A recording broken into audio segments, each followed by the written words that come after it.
Welcome to citizens pulse. నేను మీ రాజేష్.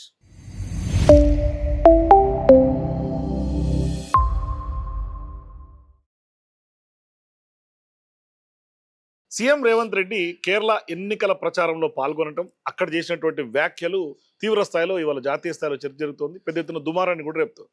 అయితే ఆయన చేసినటువంటి 6 గ్యారంటీల వ్యాఖ్యలు, మరోవైపు పింగళి విజయన్ గారికి కూడా ఛాలెంజ్ చేస్తా, ఓపెన్ ఛాలెంజ్ చేసి తెలంగాణకు రావాలి, ఒక టీంని ఏర్పాటు చేస్తా, ఫ్లైట్ ఇస్తా, బస్సు ఇస్తా, రైలు ఇస్తా, మీరు రండి, ఇక్కడ చూసి మీరు అమలు చేయండి, ఎట్లా మేము 6 గ్యారెంటీలు అమలు చేస్తున్నామో మీరు నేర్చుకోండి అని చేసినటువంటి సవాల్కి పింగళి విజయన్ అద్భుతమైనటువంటి కౌంటర్ ఇచ్చారు. మరోవైపు తెలంగాణతోటి కేరళ రాష్ట్రం ఏ కోణంలో కూడా సరితూగదు అంటూ కూడా స్పష్టంగా ఆయన వ్యాఖ్యలను తిప్పికొట్టారు.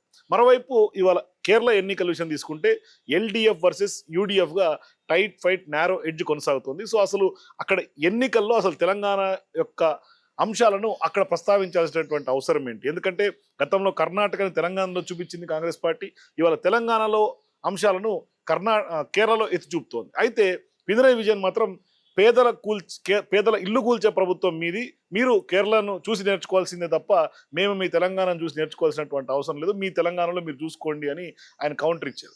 ఈ నేపథ్యంలో మాట్లాడదాం, రేవంత్ నిజంగానే కేరళ ప్రచారం తిరగబడిందా, సీన్ తిరగబడిందా మాట్లాడదాం. మనతో పాటు కొత్త రవీంద్ర బాబు గారు రాజకీయ విశ్లేషకులు జాయిన్ అవుతున్నారు. ఎట్లా చూడాలి పింగళి విజయన్ కామెంట్స్, ఎట్లా చూడాలి రేవంత్ రెడ్డి గారి వ్యాఖ్యలను ఏ విధంగా చూడాలి మాట్లాడదాం.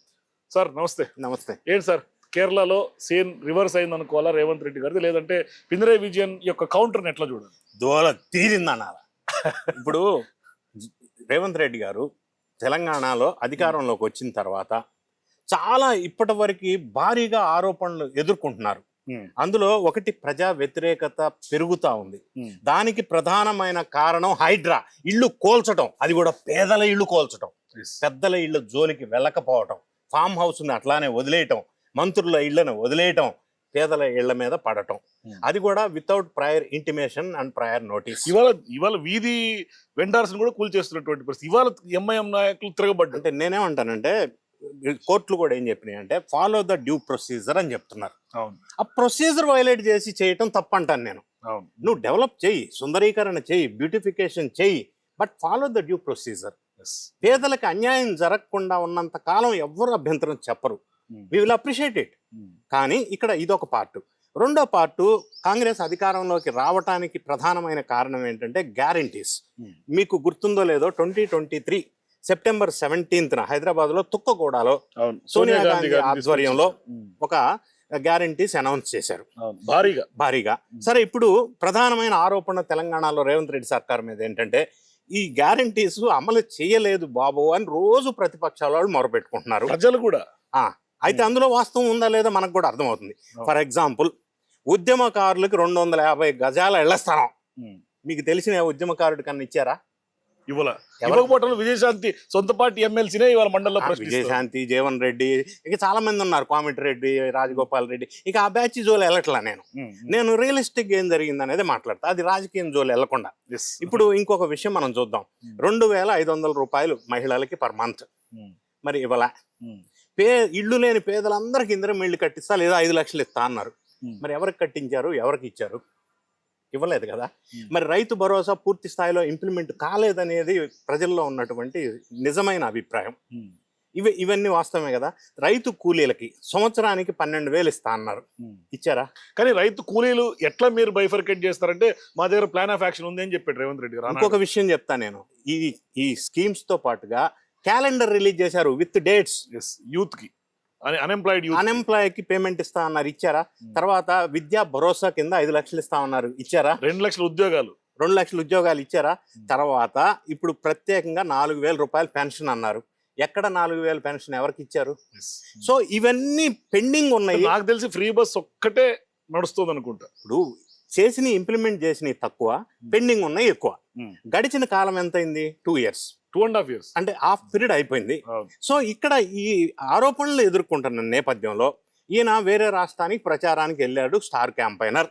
మంచిదే, మనం అభినందించాలా. నిజంగా మన ముఖ్యమంత్రి ఇంకో రాష్ట్రానికి వెళ్ళాడు, ఐ అప్రిషియేట్. గతంలో మహారాష్ట్రకి వెళ్ళారు ప్రచారానికి, అక్కడ గెలిచిందో ఓడిందో మనం చూసాం ఈయన ప్రచారం చేసిన వ్యవహారం. ఇప్పుడు కేరళకి వెళ్ళినప్పుడు బాగానే ఉంది. ప్రచారం ఏం చేసేది ఉండే అంటే, నేను ఇక్కడ తెలంగాణలో 6 గ్యారెంటీలు భారీగా సక్సెస్ఫుల్గా ఇంప్లిమెంట్ చేశాను అని ఒక మాట చెప్పి వదిలేలా. అస్సలు బస్సు పెడతా రైలు మీరు పెడతా. వచ్చి చూడండి.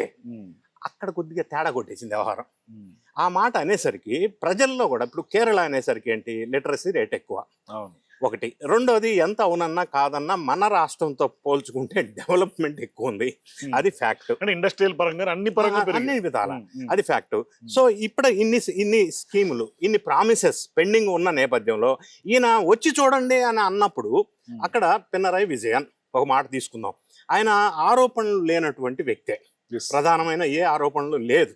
ఉమ్, అటువంటి వ్యక్తి ఇప్పుడు దీనికి కౌంటర్గా ఆయన ఒక ఈ స్టేట్మెంట్ రిలీజ్ చేశారు. అవును. అందులో ప్రధానంగా ఆయన అభియోగాలు ఏమున్నాయంటే అవి వాస్తవం కాదో మనం కూడా విశ్లేషణ చేద్దాం. ఉమ్, ప్రధానంగా ఆయన ఏమంటారు, మీరు కేరళకు వచ్చి కేరళని మీరు విమర్శించే స్థాయి ఈ తెలంగాణ ముఖ్యమంత్రికి ఎక్కడిది? ఉమ్, మీరు అక్కడ ఇళ్ళు కూల్చేస్తే ప్రజలు తిరుగుబాటు చేస్తుంటే, ఉమ్, స్కీములు గ్యారంటీస్ ప్రామిసెస్ ఫెయిల్ అయితే మీరు కేరళకు వచ్చి కేరళని విమర్శిస్తున్నారు. కేరళలో లిటరసీ రేటు 95.7% ఉంది, ఉమ్. తెలంగాణలో లిటరసీ రేటు 76.5% ఉంది. అంటే వ్యత్యాసం 25% ఉంది. లిటరసీ రేట్ పెంచుకోండి, ముందు ఉమ్, కేరళను చూసి నేర్చుకోండి ఉమ్. అని ఒక మాట అయితే, ఇది మరణాల సంఖ్య అంటే Mortality rate. మోర్టాలిటీ రేటు ఉమ్, అక్కడ 1000 మందికి 5 ఉంటే ఇక్కడ చాలా ఎక్కువ ఉంది. తర్వాత అవినీతి బాగా తక్కువ ఉన్న రాష్ట్రాల్లో కాగ్ రిపోర్ట్ ప్రకారం కేరళ ఫస్ట్ ప్లేస్లో ఉంది, ఉమ్. అవినీతిలో తెలంగాణలో 6th ప్లేస్ ఉంది. అయితే వీటన్నిటితో పాటు కేరళ 6th ప్లేస్ అత్యంత తక్కువ అవినీతి ఉన్న రాష్ట్రం, అంటే నెంబర్ 1. నంబర్ 1. ఇప్పుడు అదొకటే కాకుండా ఈయన రకరకాల పారామీటర్స్ ని కంపేర్ చేయటం మొదలు పెట్టాడు, డిక్లేర్ చేసి చెప్తా ఉన్నాడు. అవును. ఇన్ని వ్యత్యాసాలు డిఫరెన్స్ ఉన్నప్పుడు, అంటే అది విద్యాపరంగా కావచ్చు, అంటే పవర్ ఈవెన్ ల్యాండ్ రిఫార్మ్స్ అది సంబంధించి కూడా కూడా చెప్తా. అధికారులు సెప్టెంబర్ 16, 2025 మీ బృందమే మా కేరళకు వచ్చి కేరళలో మోడల్గా బెస్ట్ తీసుకెళ్లారు. ల్యాండ్ రిఫార్మ్స్ ఉన్నాయని చెప్పి తెలంగాణ నుంచి ఒక బృందం వెళ్ళి స్టడీ చేసి ఇంప్లిమెంట్ చేయడానికి వచ్చింది, Yes. దాన్ని ఆదర్శంగా తీసుకొని కదా. మరి అటువంటి మరి ఇప్పుడు పోయి రాజకీయంగా విమర్శిస్తే అక్కడ డెవలప్మెంట్ లేదని ఎలా చెప్తాము? ఇక్కడ కంటే అక్కడ డెవలప్మెంట్ లేదన్న మాట ఫోకస్ చేయటం ఎంతవరకు సమంజసం? కేరళలో ఉన్న వాళ్ళు ఓటర్స్ ఎలా యాక్సెప్ట్ చేస్తారు? పినర విజయన్ లాంటి వాళ్ళు మరి దాన్ని కౌంటర్ ఇచ్చే ప్రక్రియలో ఆయన డేటాతో సహా చెప్తున్నారు కదా. మరి ఇటువంటి విషయాల్లో కామెంట్ చేసేటప్పుడు, ఎలక్షన్ క్యాంపైనింగ్కి వెళ్ళినప్పుడు ఏది మాట్లాడకుండా ఉంటే మంచిది, ఏది తక్కువ మాట్లాడితే మంచిది, దేని మీద ఫోకస్ పాయింట్ ఉండాలా అనేది వ్యూహాత్మకంగా వ్యవహరించాల్సిన అవసరం ఉంది. ఇవాళ అదే రేవంత్ రెడ్డి గారిని ఒక ఛానల్లో ప్రశ్నిస్తే ఇవాళ పెన్షనర్కి మీరు డబ్బులు ఇవ్వట్లేదు అని విమర్శ వస్తుంది మీ ప్రభుత్వం మీద. అక్కడ ప్రజలు కోరుతున్నారు. ఇవాళ ఈవెన్ అక్కడ గ్రామ సభల్లో కూడా ప్రజలు తిరగబడుతున్నారు ఆ గ్యారంటీల మీద. అంటే మీరు గత ప్రభుత్వం ఇచ్చినటువంటి డెప్ట్ ఉంది, నాకు గత సంవత్సరం అప్పులు చేసి వెళ్ళిపోయిన తెలంగాణ, నన్ను ఎక్కడి నుంచి తెచ్చి ఇవ్వమంటారు అని చెప్పి ఆయన స్వయంగా మాట్లాడినటువంటి పరిస్థితి. మరోవైపు గతంలో ఎవరైతే ముఖ్యమంత్రిగా చేశారో కేసీఆర్ గారిని, ఈయన పినరయి విజయన్ గారు, ఇద్దరు బ్రదర్స్, ఇద్దరు కూడా డెవలప్మెంట్ అడ్డంకి అని మాట్లాడినటువంటి రాజకీయ విమర్శ. ఇప్పుడు నేనేమంటానంటే, government is a continuous process. It will change for every 5 years. It may happen in everywhere, in any state. So continuous process of government ఉన్నప్పుడు గత ప్రభుత్వం అప్పులు ఇచ్చినా ప్రాఫిట్ ఇచ్చినా ఇర్రెస్పెక్టివ్ ఆఫ్ దాట్, ఫస్ట్ నువ్వు ప్రామిస్ చేసేటప్పుడు ఆలోచన చేసి ప్రామిస్ చేయాలా, ఫీజిబిలిటీయా పాసిబిలిటీ ఉందా లేదా అనేది. ఇప్పుడు వచ్చేసి నాకు అక్కడ అప్పులు ఇచ్చారు కాబట్టి నేను ఫుల్ఫిల్ చేయలేను అంటే, అప్పులు ఇచ్చినా ఇవ్వకపోయినా ప్రామిస్లు ఇచ్చినప్పుడు ఫుల్ఫిల్ చేయాలి కదా. ఇప్పుడు కేరళలో సపోజ్ దారిద్ర్య రేఖ కింద ఉన్న వాళ్ళు, పావర్టీ పీపుల్ తీసుకున్నట్టు బిలో పావర్టీ 0.5% ఉన్నారు, ఇక్కడ వచ్చేసరికి 5.85% ఉన్నారు. సో అటువంటి రాష్ట్రానికి వెళ్ళినప్పుడు మనం ఏం ఫోకస్ చేయాలా? కేరళను వచ్చి తెలంగాణలో నేర్చుకోండి, చూడండి నేను బాగా చేశానని అంటే అక్కడ ఎలా యాక్సెప్ట్ చేస్తారు? దీనివల్ల ఏమవుతుందంటే బూమ్రాంగ్ అయిపోయింది, పరిస్థితి ఏర్పడింది. ఇట్లా కాకుండా ఆయన కొద్దిగా మాట్లాడేటప్పుడు ఏది ఫోకస్ చేయాలా, ఏది లైట్ గా ఫోకస్ చేయాలా? ఈ వ్యవహారం అటుంచితే రాజకీయంగా కూడా కొంత ఏమన్నా ఇబ్బందికరం. ఎందుకంటే పూర్తిగా వామపక్ష పార్టీలుగా ఉన్నటువంటి పినరయి విజయన్ గారు, మరోవైపు 10 ఏళ్ళుగా సీఎంగా ఉన్నటువంటి ఆయన్ని, ఆ పార్టీలకి నరేంద్ర మోదీ గారు బిగ్ బ్రదర్ అంటారు. ఎట్లా చూడాలి సార్? అంటే ఈయన ఎల్డర్ బ్రదరు, ఆయనే, ఇద్దరు కలిసి కేరళలో డెవలప్మెంట్ అడ్డంకి అంటున్నాడు. దాన్ని ఎట్లా చూడాలి? ఇప్పుడు ఆ మాటకి నాకేం అర్థమైందంటే, వీళ్ళిద్దరిది ఐడియాలజీస్ ఏమా? వాళ్ళ ఐడియాలజీ ఏంటి, వీళ్ళ ఐడియాలజీ ఏంటి? అది ఎలా సేమ్ అవుతుంది? అంటే భారతీయ జనతా పార్టీ కాంగ్రెస్ ఒకటే అంటే అది ఎలా విమర్శ సహేతుకం అవుతుంది? వీళ్ళ ఐడియాలజీ ఏంటి, వాళ్ళ ఐడియాలజీ ఏంటి, ఇద్దరు బిగ్ బ్రదర్ అని అనటం ఏంటి? రెండోది, తెలంగాణకు వచ్చినప్పుడు నాకు లంక బిందులు ఉన్నాయి అనుకున్నా, ఇప్పుడు వస్తే అప్పులు ఉన్నాయి. అప్పులే ఉంటాయి స్వామి. Government is a continuous process. అప్పులున్నా ఏదున్నా ప్రజలకు ప్రామిస్లు ఏదైతే ఇచ్చామో అది ఎంతవరకు ఫుల్ఫిల్ చేయగలిగాం, ప్రజల్లో వ్యతిరేకత లేకుండా ఎలా చేయగలిగాం, ప్రజల్ని సంపద సృష్టి జరిగి ప్రజలకు పంచే కార్యక్రమం చేయగలిగామా లేదా, ఇవన్నీ డెవలప్మెంట్ వైజ్ కూడా మనం చూడాల్సిన అవసరం ఉంది. పర్ క్యాపిటల్ ఇన్కమ్ ఎంత పెంచగలిగాం, పర్ క్యాపిటల్ పవర్ కన్జంప్షన్ ఎంత పెంచగలిగాం, జిఎస్డిపి ఎంత పెంచగలిగాం, వీటన్నిటి విషయాల్లో కేరళ కంటే తెలంగాణ ఎక్కువ ఎలా ఉందని ఇతను మరి కేరళని విమర్శించటం అనేది అక్కడ ఎలక్షన్ క్యాంపైనింగ్ లో మరి ఏంటి అంటే రేవంత్ రెడ్డి గారి కాన్ఫిడెన్స్ ఏంటి? అంటే ఇచ్చామని చెప్పటంలో ఆయన కాన్ఫిడెన్స్ ఏం కనిపిస్తుంది? ఎందుకు ఆ విధంగా చెప్తే దేశం చూస్తుంది కదా, దేశం చర్చించుకుంటారు కదా అనే ఒక సోయ లేకుండా మాట్లాడటం అనేది ఎట్లా చూడాలి? ఇప్పుడు ఒకటి చెప్పినంత మాత్రాన ప్రజలు నమ్ముతారు వాళ్ళు రేపని అనుకోవటం లేదు. అందరూ కూడా, అందులో కేరళ లాంటి రాష్ట్రంలో ఎడ్యుకేషన్ లిటరసీ రేట్ ఎక్కువ ఉంది. రెండోది, అందరూ సోషల్ మీడియా ఇంపాక్ట్ ఎక్కువ ఉంది. చెప్పినంత మాత్రాన నమ్మే పరిస్థితి లేదు. రెండో అంశం ఏంటంటే దీని మీద చర్చ జరుగుతుంది. అన్ని రాష్ట్రాల్లో దీని మీద చర్చ జరుగుతుంది. చర్చ జరగటం వల్ల ఈయన లైమ్ లైట్ లోకి వచ్చే అవకాశం ఏమన్నా ఉందేమో తెలియదు. కానీ ఆ ఉద్దేశంతోనే ఆయన వ్యాఖ్యలు వేరే అవకాశం ఎక్కడ ఉంది? దీనివల్ల ఏమవుతుందంటే రియాలిటీ ఏంటంటే అల్టిమేట్ గా అభాస్ పాలయ్యే వ్యవహారంగా వచ్చింది కదా. ఇప్పుడు పినరాయి విజయన్ గారు చేసినటువంటి స్టేట్మెంట్ చూస్తే పూర్తిగా అది రివర్స్ అయినట్టుంది కదా. పినరాయి విజయన్ గారు గతంలో వెలుగుమట్ల సంబంధించే ఫిబ్రవరిలోనే ఆయన ట్వీట్ చేశారు. క్లియర్ గా రేవంత్ రెడ్డి గారి యొక్క వ్యవహారాన్ని ఎత్తి చూపారు. కానీ ఇవాళ ఆయన స్టార్ కాంపెయినర్ అక్కడికి వెళ్ళి ఆయన్ని ఛాలెంజ్ చేయటం నిజంగా రేవంత్ రెడ్డి స్థాయి పెంచుకునే కార్యక్రమమా, లేకుంటే పినరాయి విజయన్ గారికి రేవంత్ రెడ్డి గారి స్థాయి సరిపోతుందని ఆయన ఏమైనా ఓవర్ కాన్ఫిడెన్స్ లో ఉన్నారా? ఇప్పుడు ఎవరు అవునన్నా కాదన్నా రేవంత్ రెడ్డి గారు ఎన్ని విమర్శలు చేసినా విజయన్ గారికి రేవంత్ రెడ్డి గారిని ఎలా కంపేర్ చేస్తామండి?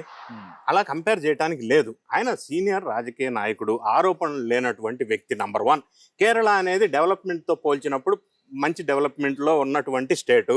మూడోది, తెలంగాణలో ఇప్పుడు ప్రస్తుతం రేవంత్ రెడ్డి గారు ఎదుర్కొన్న ఇబ్బందులు, ప్రజా వ్యతిరేకత కొంత ఉన్నమాట వాస్తవం. అది ఆ స్టేట్ వాళ్ళకి తెలుసు, వేరే స్టేట్ వాళ్ళకి ఎవరికైనా తెలుస్తుంది, తెలియకుండా ఉండదు.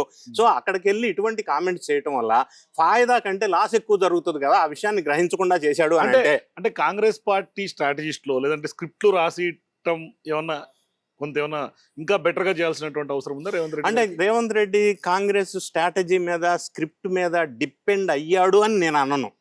ఎందుకంటే ఈయన కొద్దిగా ఓవర్ కాన్ఫిడెన్స్ కొద్దిగా ఎక్కువ, ఏ మాటగా మాట. సో ఈయన సొంతగానే ఆ వ్యూహాన్ని అవలంబించి ఉండవచ్చు. కాకపోతే ఇంత పెద్ద ఎత్తున అది బెడిసి కొడుతుంది, బూమ్రాంగ్ అవుతుంది, రివర్స్ అవుతుంది అనే అంతగా ఊహించి లేకపోయి ఉండొచ్చు అనేది నాకు అనిపిస్తా ఉంది. అంటే రేవంత్ అంచనాలకు కూడా కేరళ ఎన్నికలు పట్టు దక్కట్లేదు, టైం పడుతుంది. రేవంత్ రెడ్డి గారి అంచనాలకి వేరే రాష్ట్రాల్లో పట్టు రావాలి అని అంటే it is too early to expect that. ఎందుకంటే దానికి కొంత టైం పడుతుంది, మెచ్యూరిటీ రావాల్సిన అవసరం ఉంది, అవగాహన పెరగాల్సిన అవసరం ఉంది. స్టేట్ మీదే ముందు డెవలప్ చేసుకోవాలి గ్రిప్, ఆ తర్వాత వేరే రాష్ట్రాల్లో దాన్ని ఇంకా ఇంప్రూవ్ చేసుకోవాలి. ఇప్పుడు ఈ స్టేజ్లోనే కొద్దిగా ఓవర్ కాన్ఫిడెన్స్తో ఇటువంటి, ఫర్ ఎగ్జాంపుల్ ఇప్పుడు మీరు ఖమ్మం దగ్గర ఇల్లు పగలగొట్టే విషయం మాట్లాడారు, వెలుగుమట్ల. ఇప్పుడు ఇక్కడ వచ్చేసరికి హైదరాబాద్లోనే గాంధీ సరోవర్ దగ్గర జరుగుతుంది ఏంటి, ఆగటం లేదు. అక్కడ వచ్చింది ఇష్యూ అని చెప్పి మిగతా దగ్గర ఆ ప్లేసుల్లో దాన్ని రెక్టిఫై చేసే ప్రయత్నం జరుగుతుందా అంటే జరగటం లేదు కదా. అంటే ఏంటి అంటే ఆయన నేను మంచి చేస్తున్నాను అనుకుంటున్నాడా, లేకుంటే ఇల్లు కూల్చినా నాకేం ఫరక్ పడదు అనుకుంటున్నాడా? ఏం జరుగుతుంది అసలు? పేదలు ఇబ్బంది పడితే కూడా పట్టనటువంటి ప్రభుత్వాలు ఇంకెందుకు అని అంటే 2 రీజన్స్ అయి ఉండవచ్చు. ఒకటి, ఆయనకి ఇంటెలిజెంట్ రిపోర్టు ఫీడ్బ్యాక్ సిస్టమ్ ఎక్కడో తేడా కొడుతుండొచ్చు, మేబీ కొడుతుండొచ్చు. లేదా ఓవర్ కాన్ఫిడెన్స్తో ఆయనకు అనిపించింది ఆయన ప్రజెంట్ చేస్తూ పోతూ ఉండొచ్చు. అంటే నేను చెప్పిందే కరెక్ట్, నాకు అనిపించిందే కరెక్ట్ అని అయినా కూడా అయి ఉండొచ్చు. విజయన్ లాంటి వాళ్ళు క్లియర్ గా చెప్తాను, మీదే బుల్డోజర్ పాలన, అది కాదని చెప్తున్నాడు. అది వాస్తవం కూడా కదా. ఈ స్టేట్ లో అందరికీ తెలిసిన విషయమే. కేరళలో ఎందుకు తెలియదు? వేరే రాష్ట్రాలకు వెళ్ళినప్పుడు మనం ఏమి ఫోకస్ చేయాలనేది ప్రధానంగా ఒక, మనం ఏం చేస్తున్నాం మన ప్రభుత్వం అనేది కూడా కొంత సోయి ఉండాలి. దీన్ని అంత గట్టిగా చెప్పేది లేకుండే, ఇంత డీప్ గా మాట్లాడేది లేకుండే. మరి ఏం మాట్లాడేది ఉండే ఆయన? అంటే రాజకీయ పరమైన ఈ పార్టీకి, ఈ వ్యక్తులకి ఎందుకు ఓట్లు వేయాలి, ఓట్లు వేస్తే ఎలా ఫ్యూచర్ లో వీళ్ళ ఐడియాలజీ ఇంప్లిమెంట్ చేయగలరు, దాని ద్వారా ఓటర్లకు ఎలా లబ్ధి జరుగుతుంది, ఈ పార్టీకి వేస్తే, ఈ పార్టీకి వేయటం వల్ల మీకు ఇంత నష్టం జరుగుతుంది, వీటి మీద ఫోకస్ పెట్టకుండా నాకు తెలంగాణ అన్ని చేశాను రండి అంటే ఇది బూమరాంగ్ అయ్యే వ్యవహారం కదా. అంటే వ్యూహం వేరే రకంగా ఉండాల్సింది ఉండే. కానీ కాంగ్రెస్ పార్టీ గతంలో కర్ణాటకలో ఇంప్లిమెంట్ చేసినటువంటి గ్యారంటీలు, కర్ణాటకలో చేసినటువంటి అంశాలు తెలంగాణలో చూపించుకున్నారు. ఇక్కడ ఓట్లు వేయించుకున్నారు. మరి దీన్ని మోడల్గా అక్కడ చూపించుకునే పరిస్థితిలో బూమరాంగ్ అయింది అంటే ఎట్లా అంటే గతంలో కర్ణాటక తెలంగాణలో సక్సెస్ అయినప్పుడు తెలంగాణది కేరళలో ఎందుకు సక్సెస్ కావట్లేదు అంటే అనేది కూడా ఒకటి ఇక్కడ ఒక ఆలోచన. లాజిక్ కూడా ఉంది. కర్ణాటకలో అప్పట్లో సక్సెస్ అయింది అని చెప్పి వాళ్ళు వచ్చి ఇక్కడ ప్రజెంట్ చేశారు, Hmm. ప్రజల్ని నమ్మించారు. కొద్ది రోజుల తర్వాత తెలిసిన విషయం ఏంటి, అక్కడ ఆ ప్రామిసెస్ ఇంప్లిమెంట్ చేయడంలో ఫెయిల్ అవుతున్నారు, సాధ్యం కావటం లేదు అనేది వాళ్ళే ఒప్పుకున్నారు. ఇక్కడ గవర్నమెంట్ వచ్చిన తర్వాత ఒప్పుకున్నారు.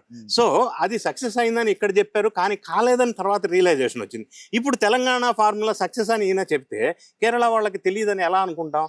సో అది వ్యూహంలో రాంగ్ ఉంది, తప్పిదం, వ్యూహాత్మకమైన వ్యూహంలో తప్పిదం అని నాకు అనిపిస్తాం. సో మొత్తం మీద అయితే రేవంత్ రెడ్డి వ్యవహారం బూమరాంగ్ అయింది. ఖచ్చితంగా అయినట్టే కదా.